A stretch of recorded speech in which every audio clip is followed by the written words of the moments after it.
For today's lesson, we are going to discuss about the factors affecting cognitive development and language development.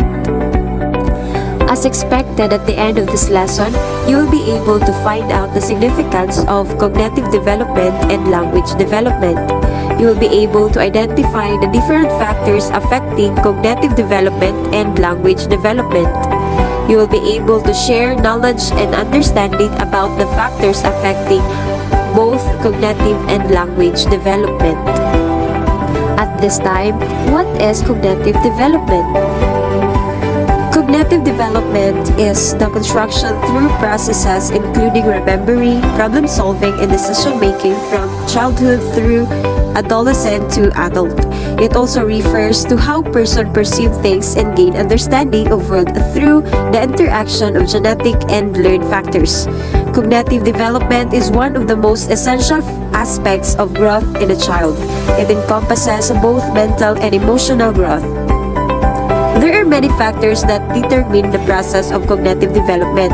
These factors are important in both the unborn child and infants as they grow. Cognitive development has two major factors, the biological factors and the environmental factors. When we say biological factors, it can be controllable or uncontrollable, includes the contribution of genetics and evolution towards brain development as well as neurobiological functioning.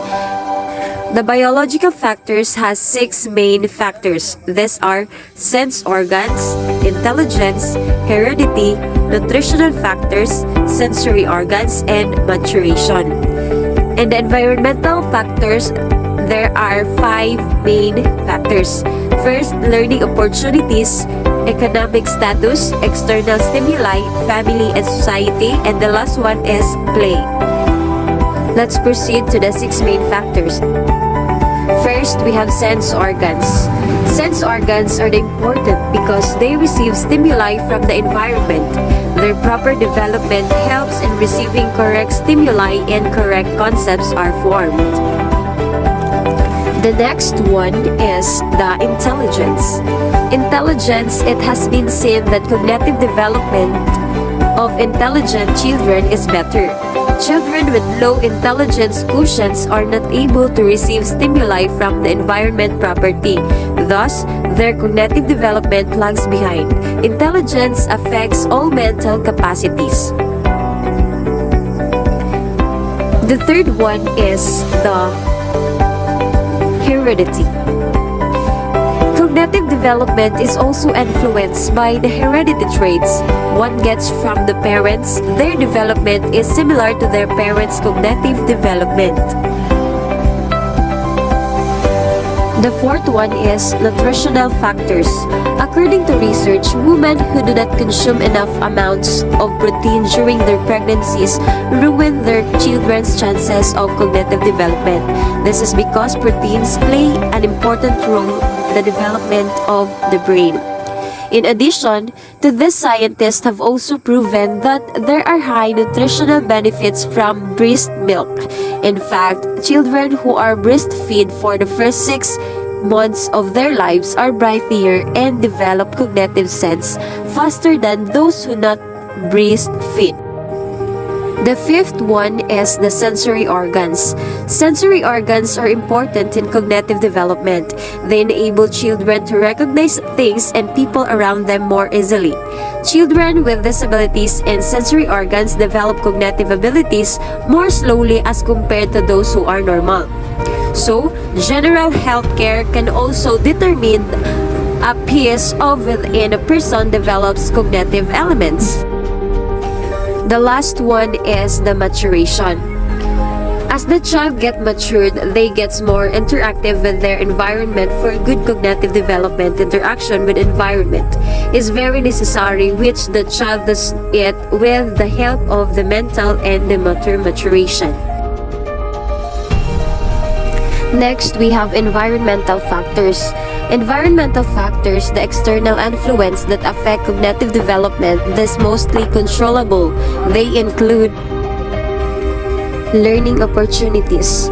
The opportunity a child gets to learn the cognitive development The more opportunity they get, the better is the cognition, because they will be able to add to their mental capacities by learning through these opportunities.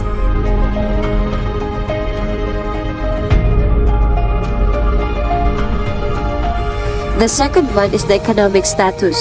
Economic status of the family also helps in the environment of cognition.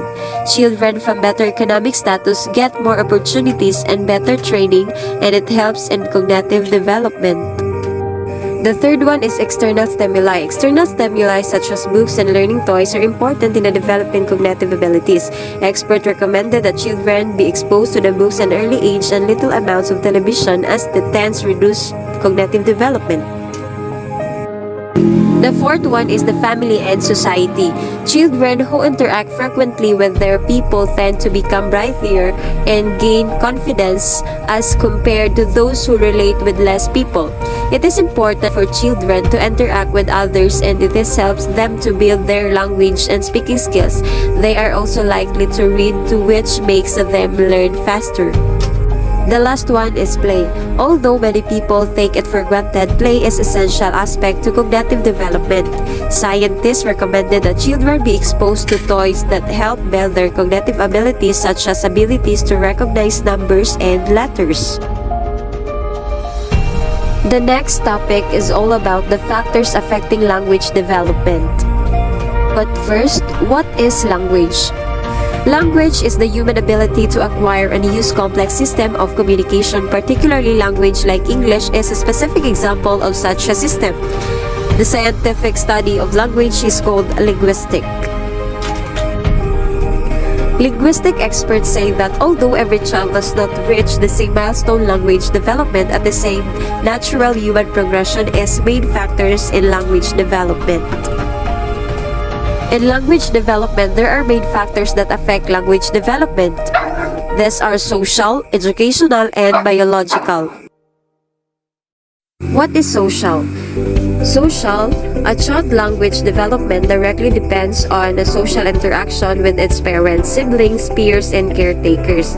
New words in a child vocabulary results due to its interaction with others.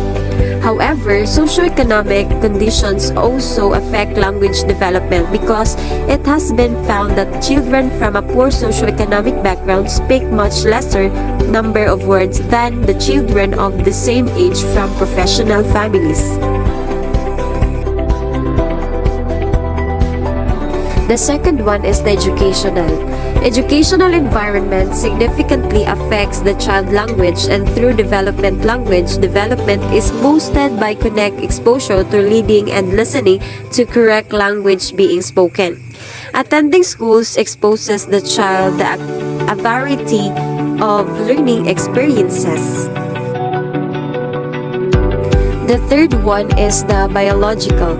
Some children are slow in language and speech development due to a biological problem like autism, cleft lip, palate, brain injury during birth.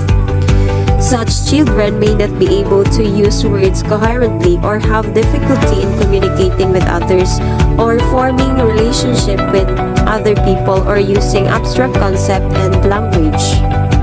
And that's the end of our lesson for today. Recap. The two major factors affecting cognitive development are biological factors and environmental factors. The main factors affecting cognitive development. The biological factors has 6 main factors, and these are sense organ, intelligence, heredity, nutritional factors, sensory organs, and maturation. In the environmental factors, there are 5 main factors. First, we have learning opportunities. Second one, economic status. Third one, external stimuli. Fourth one, family and society. And the last one is play. In factor affecting language development, there are 3 main factors that affect language development. First is the social, second one is the educational, and the third one is the biological. And that would be all